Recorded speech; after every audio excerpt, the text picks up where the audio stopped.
push the pressure on that. You know, I'm a 12-hour week guy, so Okay, great. it's turned into a crazy 40-hour week job, and on top of doing all the other stuff.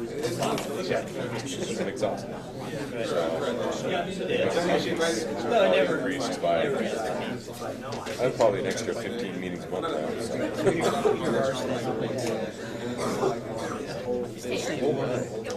Let me see this. Okay. All right, sorry about the delay. Apologize for being late. Waiting for somebody to get to my house. I'm like, you gotta be on time. So this morning, sorry we're a little bit kind of falling apart, no pun intended, Bill. We're sending around the attendance. I passed by you, Eric. Go ahead, make sure it's on there. It should be on there. And of course, whenever Karen's not here, forget about it. It's a nightmare for us. So I'll bring the meeting to order and ask for a roll call. You want to? Oh, okay. List. Oh, yeah. Here, and I can't write and call the roll at the same time. Yeah, I can just do it. You don't have to sign, sure. Eric, let me have it back. Sorry, honey. Okay, sorry, guys. So we got Eric. Francine Brooks. Dr. David Stu Miller. Dr. Craig Van Rokens. Here. Dr. Carlos Holden. Dr. Vora. Dr. Dennis Mao. Here. Dr. Ron Nitovitz. Here. Dr. Fareed. Dr. Cohen. Dr. Wilson. Yep. Dr. Sabia. Just sometimes he comes too, but I wasn't sure. And Dr. Papish. Yes. Dr. Plex or Centicool. So I guess it's going to be Murphy. Dr. Butterfuss. Here. Dr. Dittmeyer. Dr. Roche. Gary, I saw you come in. Dr. Hill. Dr. Robertson. Dr. Bennick. And Dr. Ajbani. Or Francine. Is Fran coming today? Are you representing Dittmeyer and them? Yeah. I'm sorry, what's the name? Silva. Dr. Eric Silva. Sorry. Gotta go back. So I'll put Silva. Dr. Murphy? Yes. Dr. Canelson from Orange Region. Oh, excellent. You told me you were coming, David. I did. He's waiting for you. Still in the mail. Okay. Still in Okay, let's the put this David. Just send you an email right now.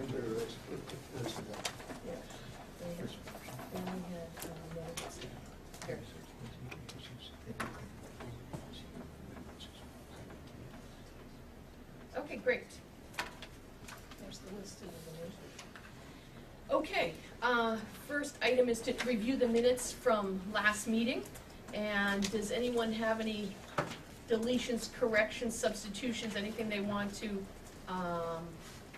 change or amend? Did everybody get a copy of the agenda? She sent it electronically. I have some more here if we need to send it around. Can I have a motion to accept the minutes as is then? I move. And can I have a second? Okay, so, Eric, take a second. So moved, we'll accept the minutes. We'll move along to old business. Just an update with the collaborative protocols with BLS. Remember we mentioned it the last time that we've been going around and having meetings at each kind of county-wide distribution. We did 2 in Orange County. We did 1 in Rockland, 1 in Sullivan, and 1 in Dutchess. And we have 1 to go in Ulster, right? Putnam. Okay. Putnam will do it in June. Putnam. Then it'll be complete that what we did was go around and make sure everybody realizes that BLS is now included in our protocols that we've made and joined in this process. and make sure that we go through each one of the protocols where it's so named and some of the changes that have occurred, and some of the things that are there for BLS to institute in terms of treatment protocols ahead of ALS arriving. Namely, the asthma protocol, the helping a patient with their aspirin or nitro and such.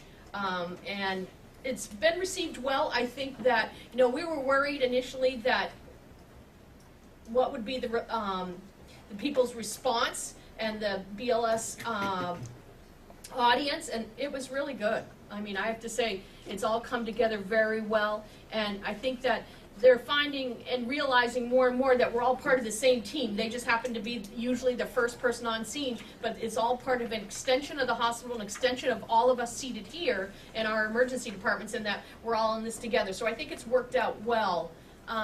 Any comments from the collaborative committee? Anything, anybody? The other thing in terms of collaborative committee, I'll just say that we're on this subject right now.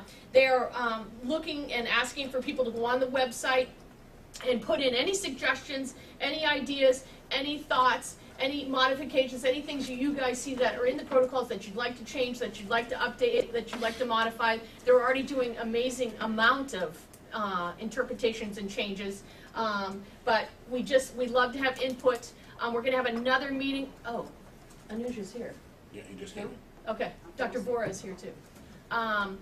We are going to have a meeting June 5th, right after CMAC, so we'll be talking about a bunch of issues. And I think that, no idea is too small or too big. It's all good stuff that we continue to move on and continue to improve things in our region. And our input is extremely important because we give a different sense from the other portions that are in the collaborative protocols. So it's extremely important that we keep our finger on the trigger and keep things kind of moving in that direction. Andy? Just before, I was going to go to the website and put in what I talked to you about the other day. Just wanted to check with the physicians. Yeah, bring it up using now. CPAP for smoke inhalation cases. We get started in the field, and there's any objection to us asking the collaborative to look at that. Okay.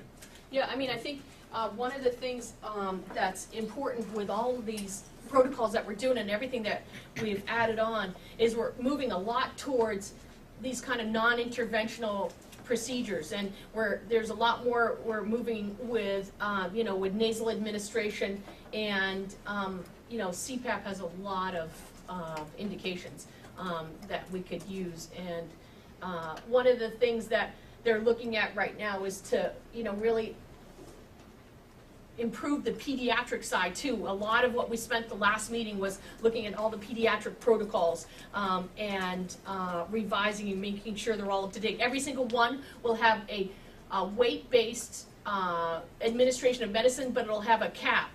Before we just said, 1 milligram per kilogram or whatever, but we never put the caps. We have to put the caps there because, as you know, if a kid's big enough, they're beyond the adult dose, so that has to be in there. So that's one thing that's already been added. Andy, regarding the smoke inhalation, would that be for all patients who have smoke inhalation or just those in respiratory distress? And if they're in respiratory distress, they already qualify? Well, for the CPAP, I think that we're looking at a standalone protocol that would look at smoke inhalation and we can't quantitate it in some cases, but realizing that if we get them on oxygen, particularly oxygen under pressure, help to rid that CO2, that carbon monoxide. So I just want to throw it up there for discussion. If they want to amend a protocol, have it in a little more specifically, but right now it's really not that specifically addressed. Treatment for low-level carbon monoxide inhalation is 100% oxygen. I don't know that you necessarily need CPAP to deliver. It's not going to deliver more than 100%. So if they're not in respiratory distress, I'm not sure that it would be indicated. The only other thought I have is in smoke inhalation, there's fire. We need to be careful that it's not upper airway injury, stridor, proceeding to respiratory failure. So that's also a concern. I know it's being used in other areas of the country, but Yeah, I think it just has to have clear-cut indications. Right. But it's not for everybody, for sure. Any other comments or concerns? Okay. Service upgrades.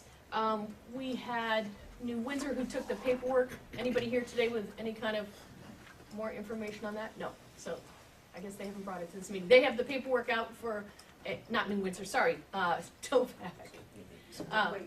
town of Wallkill. Yeah, they have all the paperwork and everything in their hands, but we haven't gotten everything completed back yet. So until we do, we'll form a tag and move the process forward. But for right now, there's no upgrade. That's the only upgrade pending. Evaluation subcommittee, we had no issues. Okay. Helicopter committee report. Dr. Stu Miller's not here. Really not, There wasn't a meeting, right? no. So, we're good. We're good. Thank you, Eric. Quality improvement. Go ahead, Jeff. Okay. And Jeff, I have a couple things to add at the end. All right. Year-to-date for intranasal Narcan applications, 34 are in, 24 have been approved.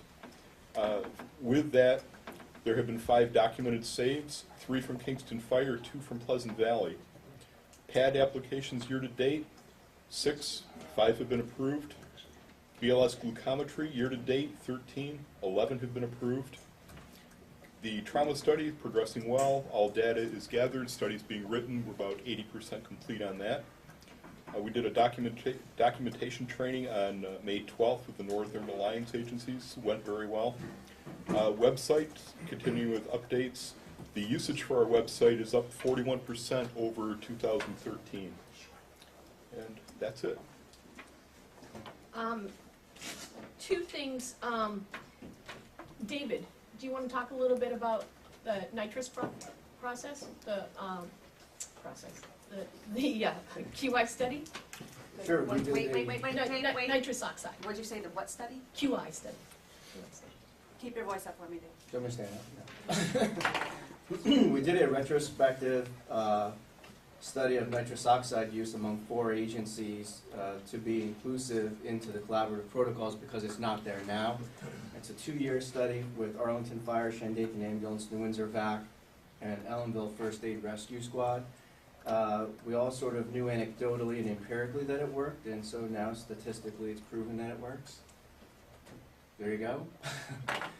We had a total of 41 patients that it was used on with a greater than 50% reduction in pain. In most patients, 81 to 100% were the greatest number of patients that experienced a reduction in pain. And all the statistics came back very well. So this is going to go up to Dr. Daly Yeah. to be included in collaborative protocols as an option for pain management for agencies that so wish to use it. Yeah, what happened was when, as you know, our protocols before always had nitrous for those 4 agencies he talked about, which he mentioned there.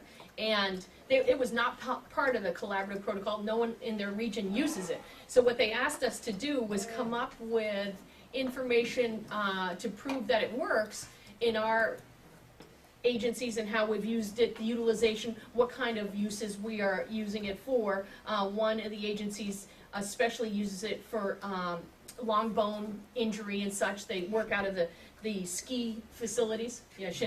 Yeah. And, oh yeah, for dislocations and such. But what they wanted was, could we come back with some data on it so that we can prove it to the entire committee and actually to bring it to CMAC too, so that it's included and we added on to the protocol as a pain management modality. So that was the process behind there. And I'll bring that first edition up to CMAC. We are going to start another QI study, which I have under new business, so I'll wait. Well, actually, we can talk about it now.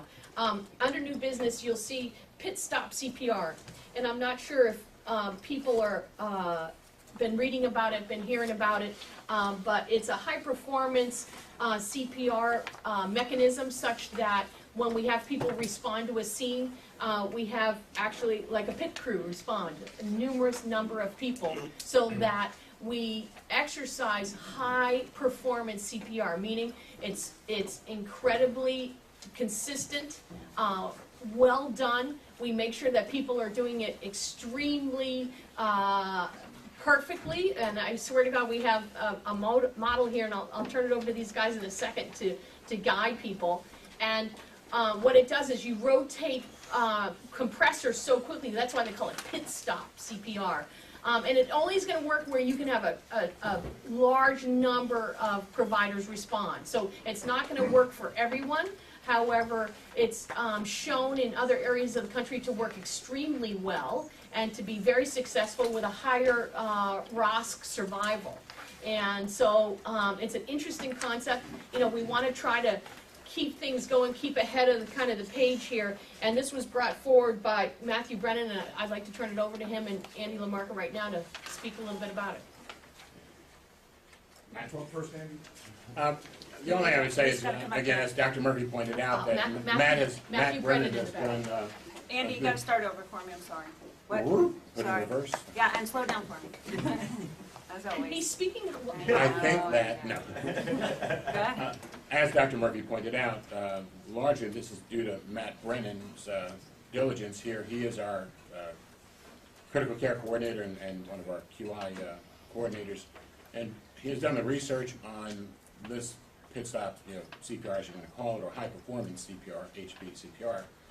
And, I think what should be said is that we've just moved into a whole new series of monitors. We're using a Zoll X-Series monitor, which gives us some monitoring capability we did not have previously. I'll let Matt tell you about that, but in our service area, we looked at one particular example where we feel very confident that we can do this quality improvement study. Matt? He's gotta come up here. Matt, you gotta come up forward. Come up this way. Morning, how are you?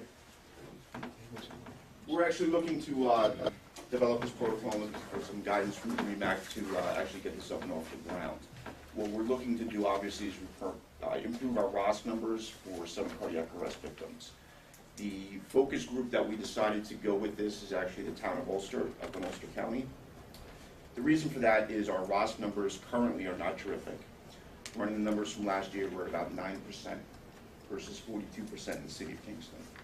And we feel that the reason is when somebody suffers a cardiac arrest out there, it's almost dealt with as a trauma case. Let's get the patient up off the floor, onto the stretcher, and into the hospital as quickly as we possibly can. What this high-performance CPR focuses on is a time of high-quality compressions, de-emphasizing ACLS, focusing on the compressions, delivering at least 100 per minute, switching providers rapidly.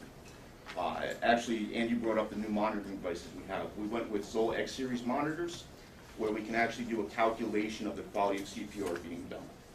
And just from brief trials with our own paramedics, we found that 2 minutes of continuous cardiac compressions is way too much for any single provider. So the focus of this is actually to switch at 1 minute or 100 compressions. After those 2 cycles of 200 compressions or 2 minutes, that's when the rhythm is going to be analyzed and defibrillated if possible. The EMTs that are out in Ulster are going to be trained to perform this high-performance CPR, to work in this pit crew mentality. So when we arrive at the scene of a cardiac arrest, we're focusing on doing the arrest, not getting the patient directly into the ambulance, not booking feet into the hospital. The best chance of survival is within minutes of the EMS crew arriving. We also found through studies that even with the best diligence, with 15 to 2, we're only achieving cardiac compressions about 70% of the time, which is obviously not enough for somebody in sudden cardiac arrest. Airway control is going to be done primarily with the King Airway, secondary to the fact that we don't have to stop CPR to insert the device. If we can't insert a King Airway, if the paramedic feels confident in intubating the patient with CPR continuing, then we'll be able to intubate the patient. Primary IV access is going to be intraosseous, once again to keep the provider starting the access out of the action area for providing cardiac compressions and to get the ACLS medications on board. Does anyone have any questions with this? Is everybody familiar with the concept of this high-performance pit crew style CPR? Yes. How about in all this, is there any use for machines? We do not have right now any type of road work for any type of automated CPR device. Not currently. the price constraint on those unfortunately is too high. I mean, people have it for those long transports and interfacility transports and some of the specialty care stuff, but I think it's hard for certain agencies to be able to afford them. The thumpers and all of them are pretty expensive, yeah. But we're gonna use manpower. We're gonna put a lot of stock in the BLS providers that are on the scenes this fall. Yeah. The nice thing about the cardiac monitors we're using now is actually in front of the provider to be able to see their quality of compression being performed. It's pretty They're able to amazing. see rate, depth, release, and then there's something called a performance perfusion indicator. PPI. PPI, which essentially is a visual indicator. A box lights up when they're doing nice, consistent cardiac compressions. Go ahead. Which model of the King are you going to use? You use the one with the port for to put a gastric tube in, or? Yes. Great. Yes. All right. Matt, when you quoted 9% survival rate in Ulster, what N is that? Like, how many people are you? 1 is out that of 11. So how many people are in cardiac arrest, sudden cardiac arrest a year there, type In of town thing? of Ulster? Yeah. We Versus encountered- Kingston. Because it's a lot Kingston- smaller, isn't it? Versus. Town of Ulster geographically is larger than the city of Kingston, but the population is not as dense. So when you think of Kingston, you're actually thinking of the town of Ulster. That's where the Hudson Valley Okay. Mall is, all up and down Ulster Avenue, where the commercial area is. So 11 victims in cardiac arrest that were actually not DOA, were not terminated, were actually brought into the hospital. Out of those, 1 achieved a return of spontaneous circulation in the field. Are you guys going to Versus do? 42 in Kingston, achieved spontaneous circulation. Okay. No, I'm just wondering because. 42%. 42%. I just was wondering because the numbers, if it's more spread out, then the arrival times are going to skew all the stuff. I mean, it's a tough one to compare the two, I guess. Well, But here's another thing that we did. We actually relocated a station out to the town of Ulster, so we have a stronger presence there. So there's a 24-hour ambulance stationed there. okay. And the other thing which made them kind of turnkey was there's no need to change their response posture. They respond with their first responders in fire department fly cars and then a rescue truck. They automatically come. So we're going to get 8 to 10 people automatically without doing anything differently. Versus the city of Kingston, we'd actually have to change their response posture. Last question: are you guys going to use end-tidal CO2 at all as a? Yes. Okay. Yes. Craig, did you had your hand up before? No, again, it's just the capnography. Okay. Is gonna be- What's the optimum number on the team here? You mentioned 1 minute of CPR being sort of a max, optimum. Right. How many people are going to get in the back of the ambulance to continue doing CPR? Well, and this is, No, this is at the scene. we're gonna put a time actually on this. Okay. And we're looking at anywhere from 15 to 20 minutes on scene, without moving the patient. So there's gonna be no transition for the first 15 to 20 minutes. The optimal number of people would be 7. You would have 1 choreographing the cardiac arrest. You would have 1 watching the cardiac monitor. You would have 2 side-by-side ready to do compressions. You would have another 2 controlling the airway if we were at BLS level, somebody holding the seal, the other one squeezing. And then the last person would be there to relieve whoever needed to be relieved. The Rangers' fourth line. Yeah, absolutely. Well, right now they have all, this is why Matt picked this area. Right now they have all these people that respond, so it was like a perfect setup to trial this. And so And they're we're gonna excited. try, and see what happens. And, we will bring back statistics. I'm gonna work as the medical director for this QI project. And it's just interesting. It's a new way. I mean, American Heart has already looked at this, high performance CPR and started the process. And so we wanna see, does it work? We wanna do a small area that responds this way anyways, but they've made the commitment to bring in their bus, bring in their, new Zoll monitors, and we try it for a while and do a real systemic pit crew response and see what we get. Thank you, Dr. Murphy. I think we can let you talk. Just for a minute. I don't know who that is. Ed Horton, Ed sorry. Horton from Mobile Life. Another interesting comparison I think that we'll see out of this, albeit, folks, this is not absolute scientific work, okay? This is not gonna come to the statistical bearing that a program would, that if we had an IRB and we had controls that are better and so on and so forth. However, LaGrange has been doing this for some period of time now. they've been able to do it because they have the amount of manpower that they can get out on every cardiac arrest call. So another interesting comparison might turn out to be how we're looking in it's a suburban area where we're talking about, but the population density is not quite like it is in parts of Dutchess County and so on and so forth. So I think, again, even though it's not apples to apples to apples all the way through, I think that it will give us some ideas of how we can develop things moving down the road. Certainly, the presumption may well be that if you don't have the type of manpower available in a given area, putting a program together like this may not be plausible right off the bat. But it's certainly something for us to take a look at shooting at. Unless we take a look at it and study it a little bit further, I don't think we're going to clearly know the answer. And it requires a pretty significant time commitment because the front end educational process is key. I mean, that's what's really gonna make this work and to make people function as a real pit crew team. Pam, just two real important things as well is I think it's important for the physicians to understand that you really need to be operating on scene a minimum of 20 minutes. In fact, when we started looking at the protocol last year, I tried getting that contact medical control time down a little bit because you really, that first 20 minutes is critical. You can't move the patient in that first 20 minutes. The only way to do effective CPR is to leave them, where you find them.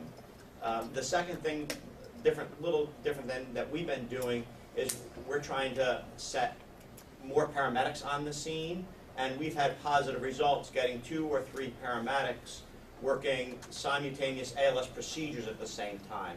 And so we're going to really dovetail. We haven't done an official study on it. This is what we've been doing, but I think this is our opportunity, and we've been speaking with Mobile Life on this, but I think this is our good opportunity to dovetail and look at a different component by having additional medics.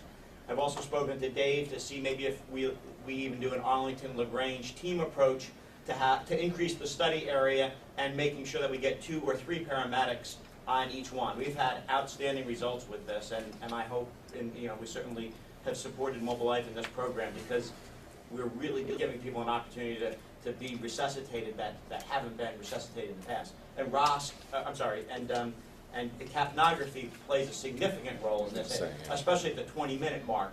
If you're less than 10 at 20 minutes, there's not high chance of survivability. Right. If you're over 20, there is. Yeah. And at that 20-minute mark is when you really got to make a decision. Do I invest another 10 minutes on scene here and see if I can do something? Those are the kind of decisions that are going to need to be made in the field that we need to look at.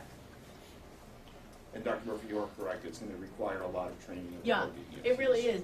But it's it's an exciting thing. Everything goes back to square one where we started. That high compression CPR really does save lives. And when you look at the statistics and where they're doing this elsewhere, it has been successful. But it is. It's not something we can just implement like that. It is going to take some work, and it's going to take some tweaking and some ideas and ways to improve upon it. But it's just very interesting. Dr. Cornell. Yeah, I'm just curious. What's your average on-scene time now prior to initiating I can't hear him because Prior to what's your average on a cardiac arrest? Yes. We used to shoot for about 12 minutes, and the problem is that, like Matt indicated, it used to be handled. You get on scene, let's get them on the backboard and get them going. But what we have seen is that you can't do effective CPR trying to move that patient from their house to a backboard to the stretcher to the ambulance. I mean, I've documented cases, where you would even rush to get them into the ambulance before you even start. And that's the stuff that's the mentality that has to be changed. So, do we have a number on this? Because I think that's kind of what you want to look at, right? Number on what?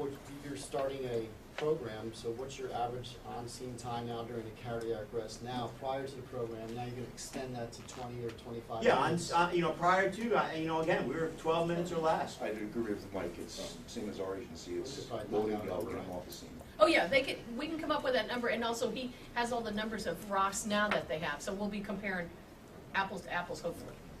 But that would be interesting to see how long it does actually improve this variable. But this is probably a good improvement in scene time. Yeah. I think one small point too is with the new series of monitors we're using, we have quick look or see-through on it. We don't have to stop CPR any longer to actually see the underlying EKG rhythm. So that leads to less interruptions and more focus on this pit group managing.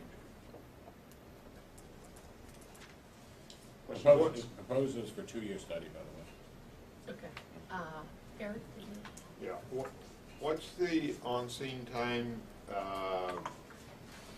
Kingston compared to Ulster? The transport time? Yeah, no, On scene. arrival, arrival From time. scene to arrival at Well, hospital. notice to arrive, notice.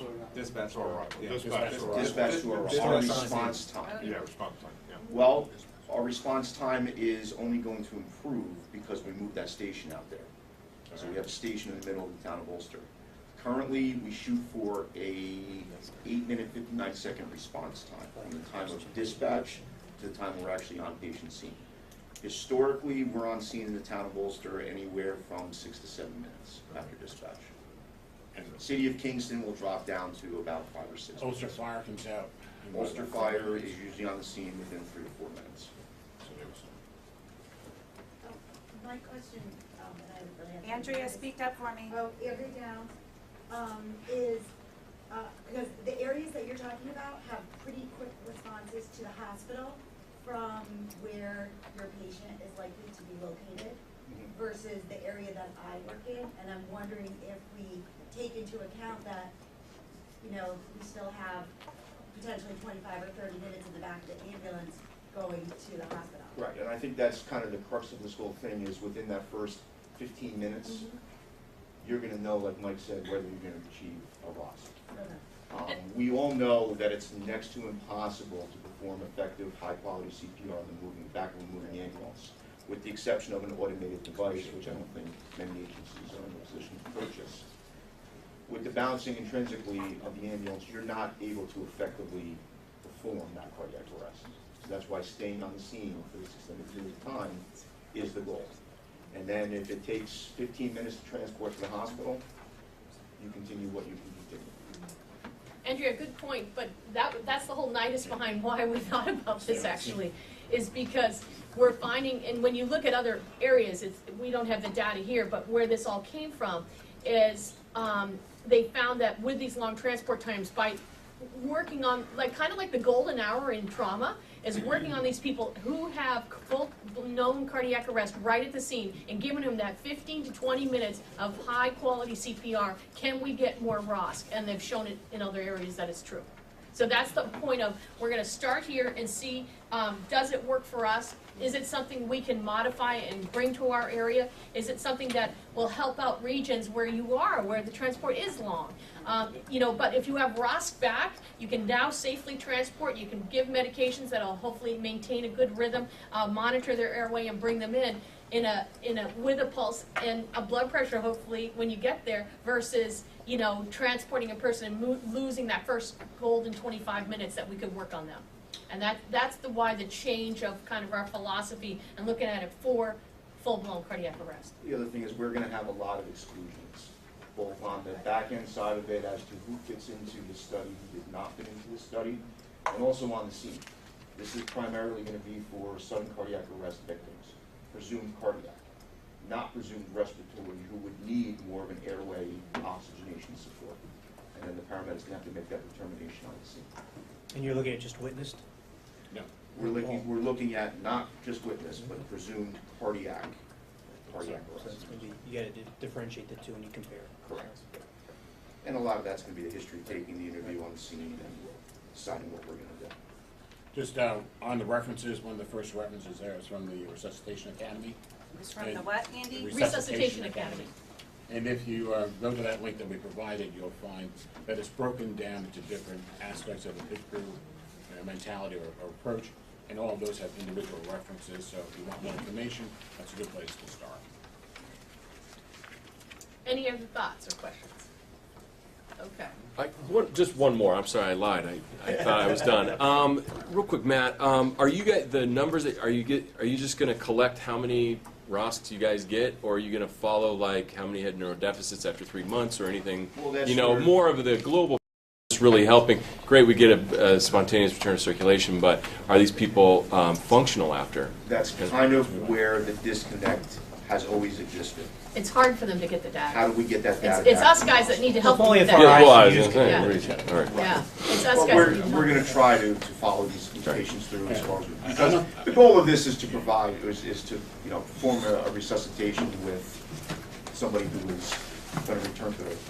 We have other discussions with the Health Alliance of Hudson Valley, the hospital that we receive most of these patients, and it's not gonna be an overwhelming amount of volume, so we're hoping that they will pick up on their end and track those individual cases, and so we can get some outcome data. If any of these folks have been working in Northern Westchester, same thing.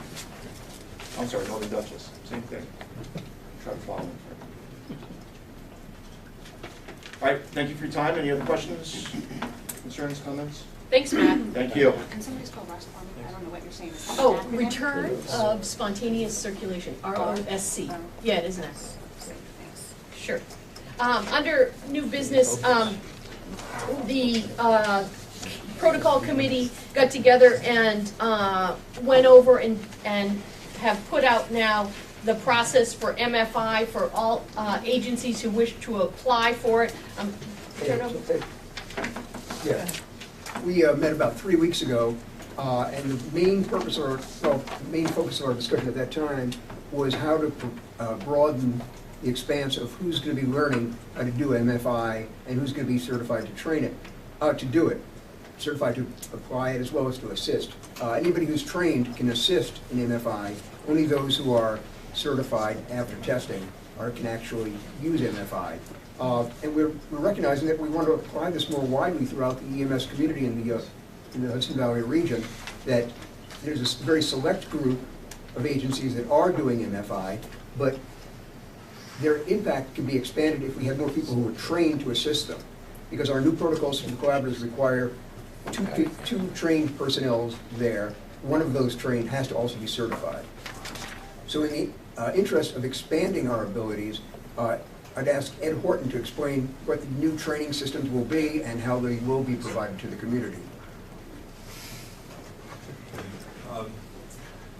It was pretty much agreed at the protocol committee that every agency that gets involved with providing MFI should have a paramedic level instructor on board with their agency for purposes of continuing to provide that instruction. Quality improvement is a possibility, and the other substitute for that is the medical director, of course, of the given agency could also, take this position. So one of the things that was decided is that we're going to run a train-the-trainer type of program on September 17th. We're going to do it at Mobile Life's location. Again, not to pound chest too much, but we've been doing this since 1996, I think it is. Had a little experience with it in the pre-hospital setting. Learned where, pitfalls can certainly occur and that type of thing. And so we've been asked if we would host a train-the-trainer for any agency in the region that is interested in coming in and getting some of their instructors up to speed on this. Basically, it's going to be about a 4 to 6 hour educational process. There's a given amount of didactic. There's going to be a hands-on skills workshop, if you will. In years past, when we brought people up to speed on this level, we had them put in the operating room with an anesthesiologist there. It's pretty much been decided that that's not as beneficial as it seemed to be on paper. Again, we're using some of the medications for the pre-hospital setting that the anesthesiologist had to make up their mind, okay, I guess I'll use succinylcholine now. Wait, you'll use what? Succinylcholine. Succinylcholine. Bottom line of the whole thing was it pretty much decided that the clinical aspect of this wasn't meeting what we thought it was going to do. So essentially, that's what we're looking at setting up. As far as the other qualifications are concerned, there's been a bridge of individuals who were RSI paramedics in the past. I think they've been brought over as MFI paramedics with the associated paperwork, to the regional office and so on and so forth.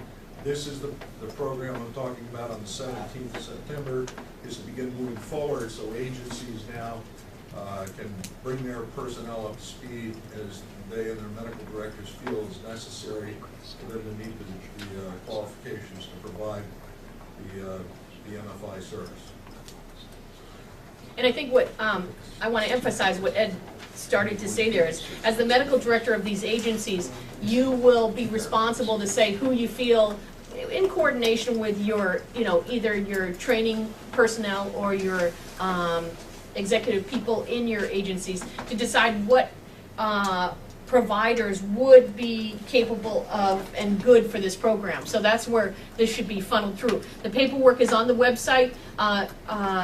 Bill has all that in order so that people can apply and submit the paperwork to have the training.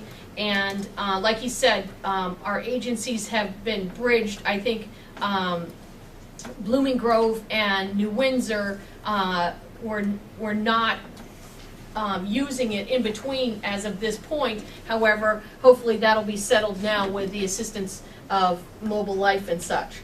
But it's a thing where on September 17th, we want to get as many people involved, have a trainer designated at whichever agencies wants to be involved in this process, and have this higher level of care.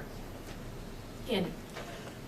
I know the medical directors will not be attending probably that training session, but one of the things I think that we should comment on, and I think Bill can back me up on this, is when we looked at the RSI and we tried to make some decisions about its use, we found that we had woeful statistics from some of the agencies using it.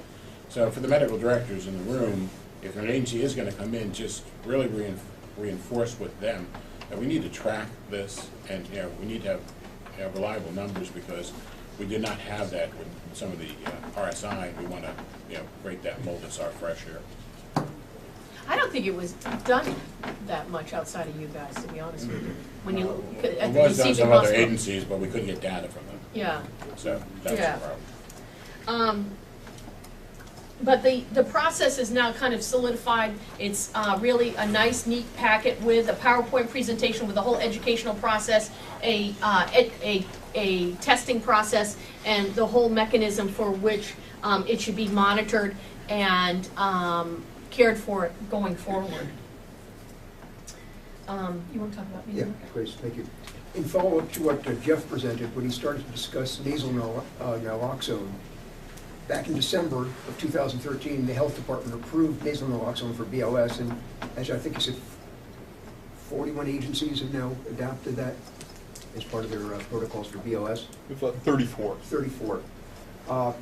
The actual program started in 2006, not for BLS, but the Department of Health in 2006 approved the community-based organizations such as physicians, PAs, nurse practitioners, health clinics, HIV clinics, needle exchange programs to provide injectable naloxone to trained individuals to provide to people who are overdosed on narcotics. And this is for community use because they recognize that many overdoses could be easily reversed in a timely fashion if there's somebody there who had the right tools to do it. With the advent of the BLS, the health department, the Attorney General's office, and the Division for Criminal Justice Services decided that they wanted to expand it to police departments, which is a wise decision because police officers are very often the very first people to respond to a scene of a potential overdose. And the Division of Criminal Justice Services has really taken a lead role in this with the AIDS Institute in providing training throughout the state. They're going throughout the state now to various regions. They're going to be in Ulster County in June. They're going to be in Dutchess County in June as well to provide training for police officers. And once a police officer has been trained through a particular trainer who's been through a police training system to train individuals, those individuals can get prescriptions to their name for 2 doses of Narcan in a pouch, as well as a refill for 7 subsequent refills. Now, not not every police officer is going to have the opportunity to go to these trainings. There'll be new police officers coming in. Prescriptions will expire. So there's going to be a need for police departments to have alternative prescribers. To be a prescriber for this program, one has to be a member of a program that's an opioid overdose prevention program. And that has to be a community-based organization that provides you the right to write that prescription. Currently, REMO is a CBO, community-based organization, like the AIDS clinics, like Needle Exchange, like a private physician's office. What I'd like to request is that we consider that the REMAC, the Hudson Valley REMAC, become a CBO, so that any physician here who signs up to be an affiliated prescription with our CBO can write prescriptions for any police organizations that request it. Now, it would not be for a police department, it would be for individuals. It's not the most efficacious way to do it, because police departments that have 50, 60 members are going to need 120 prescriptions that will become obsolete after a period of time, 12 to 18 months. Ideally, the system will change and you can write for a police department who they may have 10 cars on the road at a time. They only need 1 unit per car, or one kit per car. For our organization to become a CBO, a community-based organization, well, we are a community-based organization, but to become a opioid prevention program, what we need to do is get our agreement here to have our program director, who would be Bill. We need a clinical director for that, and we need to have an approved program. The DCJS has provided a canned program with PowerPoint, with all of the elements that are necessary for a police department to present it. Eventually, I anticipate that the DCJS will back out. Police departments will provide their own programs for new recruits, but they'll still need prescribers. So any physician, PA or nurse practitioner, who's involved in our CBO will have that right to write prescriptions for those police departments. Great. First of all, I would agree and would support that, so I move to support that. But in terms of some brief discussion on that, Orange County has a task force on opioid prevention, and as everybody knows, many of the other counties do as well too. A lot of this has been foisted upon us by controlling narcotic substances, and now it's led to an upsurge in heroin abuse, basically across New York State. So we'd like to get a lot of these police and other people out with Narcan, both intranasal, which has a cost to it, as well as the injectable, which has a storage issue with it.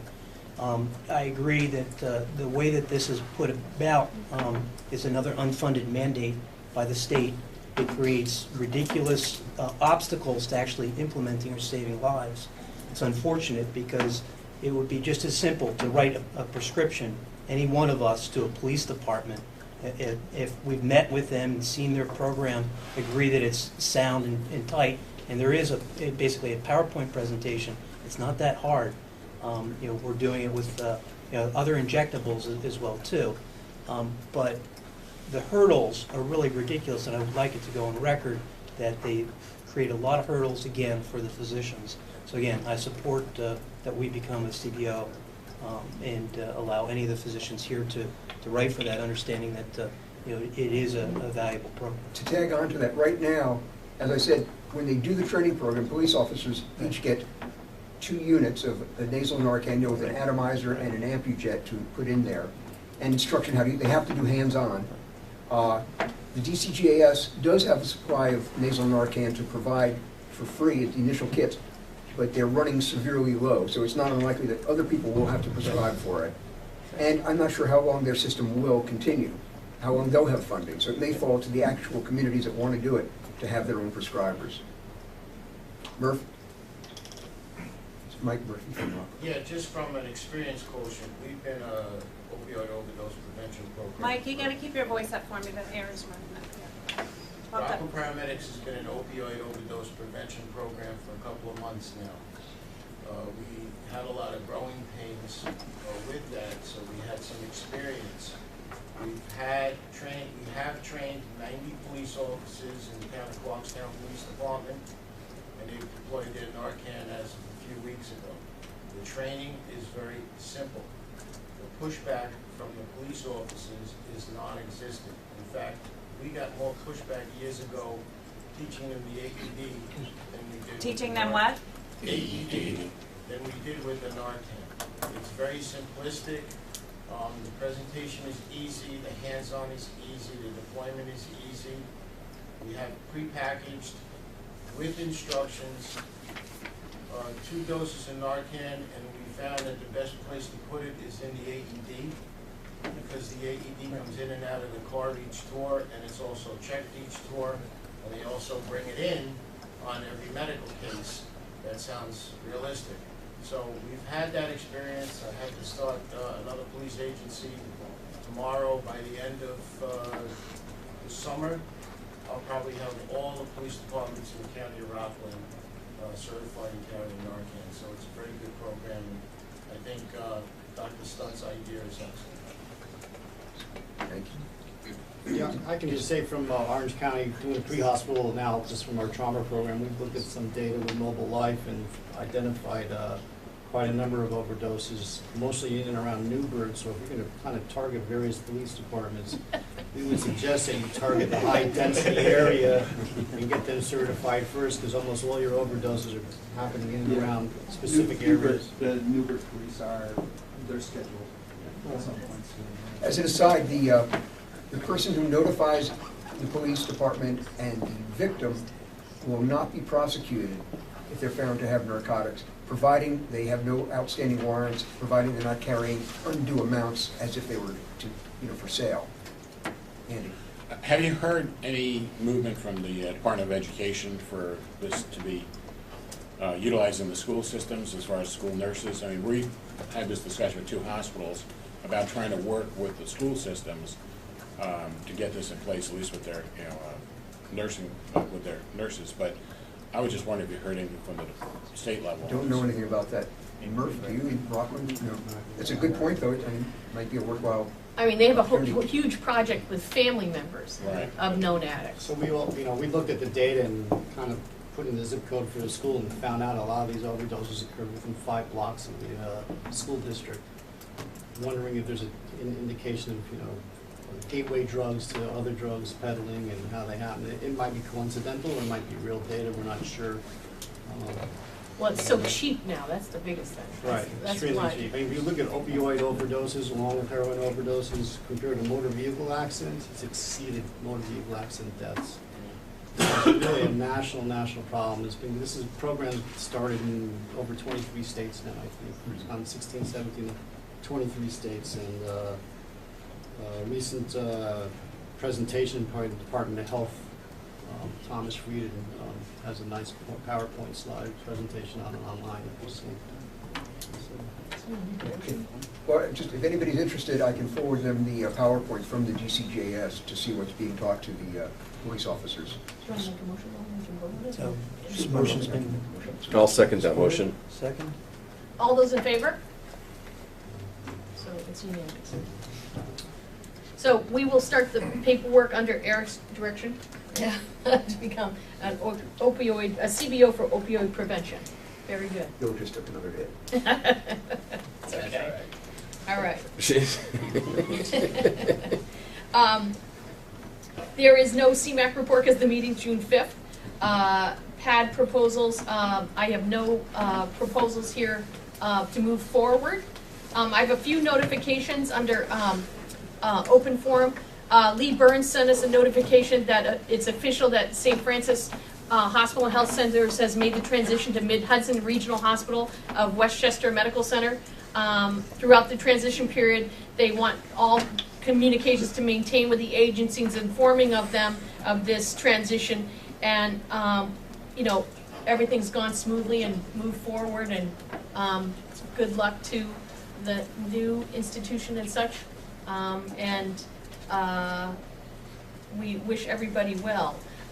The Department of Health sent us 2 notifications regarding trauma designations. St. Luke's Hospital has been given a provisional level 3 trauma center designation for 1 year from the date of the letter, which is May 12th. And Orange Regional Medical Center has been given the provisional designation as a level 3 trauma center, again for 1 year from the date, with further, visitations from the American College of Trauma Surgeons and such, or American College of Surgeons, but just at FYI for notification for everyone. And congratulations to both institutions. I have a few announcements to read from the Department of Health. Under the agency, Stony Point Ambulance Corps out of Stony Point, New York, they've been assessed a civil penalty of $2,000 in violation of their New York certification.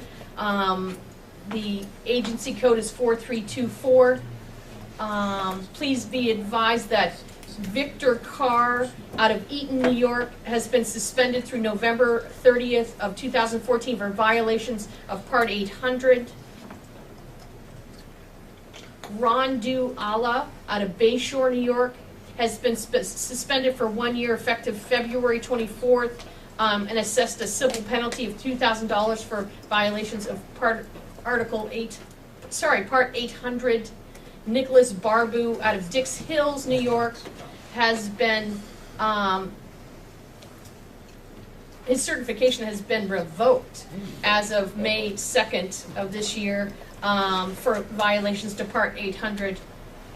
And from the Department of Health also should be notified that the Bureau of EMS is sending this letter to notify us that the Milan Volunteer Fire Department no longer holds a valid EMS operating certificate. The Milan Fire Department authority has been expired since March, and they will have to, at this point, put in an entire new application, so as of this point, fully suspended. That leads us to open forum. David. Pam, just two things. One is probably a good idea to accept the preliminary nitrous study report from this group and officially, and to continue gathering data until they need an ending point up at the state, for one. And for two, it's probably a good idea for Mobilized study to be accepted as well. Yeah, I think whenever the QI, I don't know, do we really have to vote on QI? I don't think we have to vote on QI. It's more so a notification thing, and that we have to bring the information back. In terms of the collaborative protocols and the nitrous, they wanted to see numbers. They wanted to see how many numbers, was it worthwhile us putting it out there, and is it worthwhile people investing in it? And that's what we're trying to prove with your study there. Okay. In terms of the QI project, it's really more notification rather than studying, but it's a thing of, it comes back to this committee. We have a commitment to bring everything back to this committee and make sure that we pass along the information that we get and that we support. And if we're going to change something, then that's a different ball of wax. Fair enough. Then we have to change things. Anything else under open forum? Okay.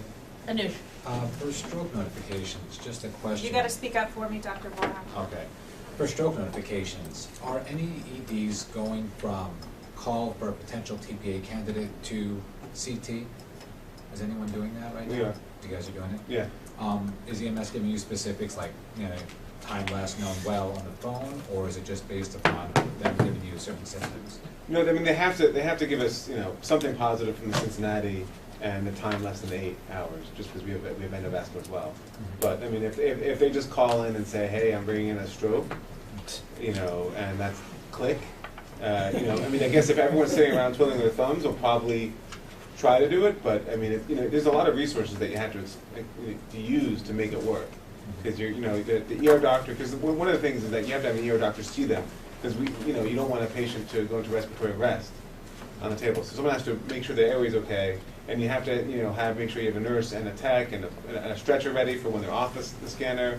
You know, you have yeah. Well, we have rapid reg just like our trauma. So that's one of the things we actually was easy.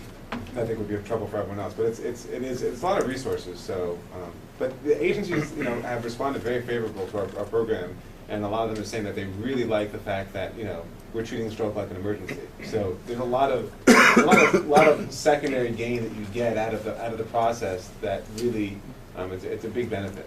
Aside from the fact that obviously it's faster. Have you seen an increase in your TPA utilization? No, but we've seen a drop in the time it takes to get there. Yeah. Similar. So well, since we're now the same institution, we have the same process. Not that we planned it. We take a quick look on the EMS stretcher, and as long as the airway's okay and we don't have to intervene, we do a quick reg. Nurse comes the medic to CT, they come right back to back in 7 minutes on average. I think the only thing that I always get befuddled by is when would they last well? I think that's sometimes so hard to get that information sometimes. Having 8 hours is huge. I mean, we don't have that luxury.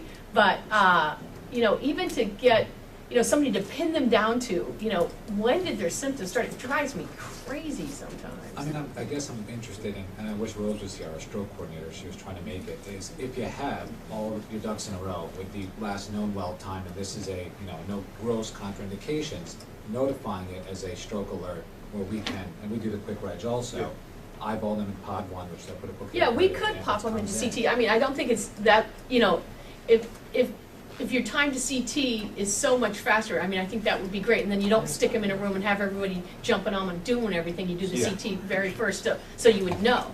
I mean, there are a lot of other barriers. I think that, you know, I mean, the other thing is that, you know, whether your stroke team is comfortable giving TPA in the absence of like a, you know, coags and platelet count on some patients, which is. In the absence of what? Coagulation studies and platelet count. Presuming they're And not a on platelet count. Presuming they're not on a medic, you know, or they're not a heavy alcoholic, presuming, you know.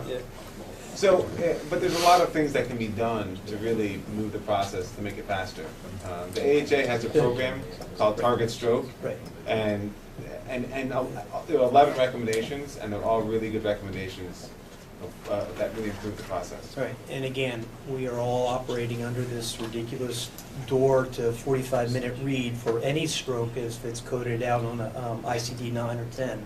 So It's coded out on a what? ICD-9 dash So all the 9-10. hospitals and EDs are rated basically on data that really doesn't make any difference in terms of the therapeutic implications. So somebody had a stroke yesterday, comes in. If you don't get that CT back and read, and if you are a stroke center, that's one of the things they'll look for. And also the doctor eval time. Right, well, of course, under 10 minutes. Only if you activate it as a stroke. That's why. If you don't, but if it doesn't get called a stroke ultimately, but if it gets called a discharge diagnosis, the State Department will review that. But you can exclude it if You can if work hard to make sure that Document the correctly. appropriate things in are the right, excluded. you know, in the window. Okay, so that was Dr. They were all talking at the same time, so there's just no It's way all for me to good. get on. It's all good, end quote. Call me if you No have way. trouble with minutes later. How you say You'll need to stay after. Sorry. I can only do what I can do. No, you're doing fine, I'm sorry. I'm sorry. Okay, any other comments under open forum? I have a question for the group with this whole trauma certification. Did folks know that there's no level 1 and level 2 for New York State? It's technically area and regional. It has been, but now it's shifting back because No, of for that. ACS, but we got kind of reprimanded because we have level 2 on our building, and then the state representative, what are you talking about level 2? There's no such thing. New York is superior.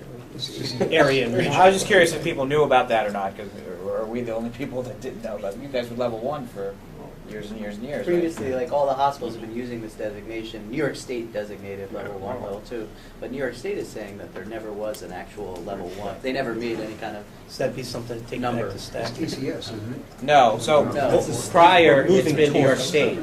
We all were under the impression that, oh, we're a level 1 New York State center or a level 2 New York State center, but now the state is saying there's no such thing as a level 1 New York center. But You're there either never- and there never area was one. or regional. Right. which is I just found it Only the ACS. amazing, you know, after 25 years that all of a sudden they're coming out and saying this, but in any case. Change your manners. Semantics. big sign. Yeah, it's totally fine. Dr. Cornell, did you want to say something? No, I think, you know, the State Trauma Advisory Committee is always designated in some way or form through their RTACs, level 1s and levels 2. If you go into the city, it'll say level 1 receiving facility. Correct, yeah. They've always done that, but now they're saying they you know, never I did. think Yeah. with the change in the landscape and the American College of Surgeons coming in, the state desiring to go to Commission on Trauma designated centers, there's just probably a changing in semantics of everything. And having stated that, everybody's moving forward. A couple of centers have been designated now by the Commission on Trauma. I think it was Syracuse and one other one.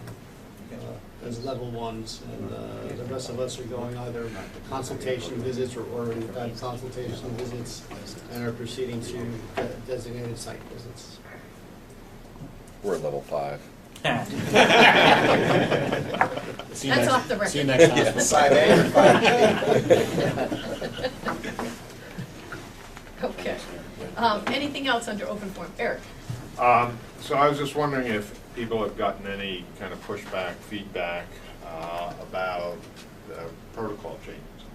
Because I know one of the things that a lot of the folks in Westchester have raised problems with, in fact, the only thing they've really focused on is the D10 thing.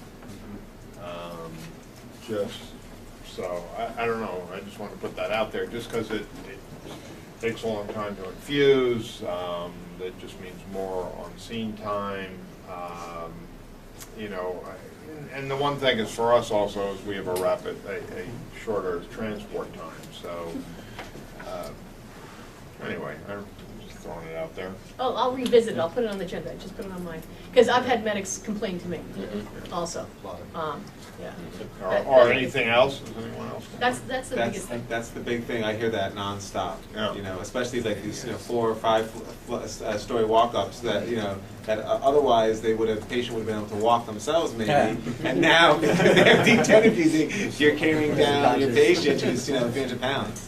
So it's actually I mean it's funny, but it's also actually it's actually a real issue for the people doing the heavy lifting. Yeah. Andy? I think some of that had been born of the fact that we could not get any other operations, so I mean that was the unfortunate side effect.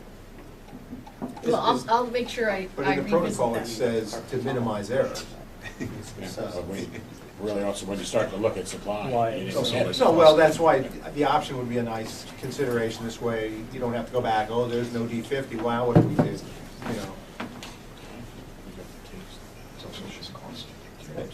That's Dr. Sisler. Yeah.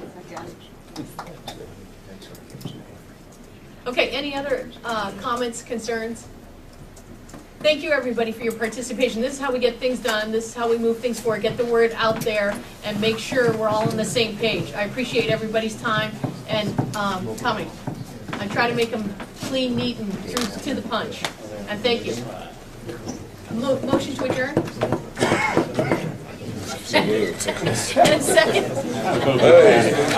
All in favor? So it was 9 bills.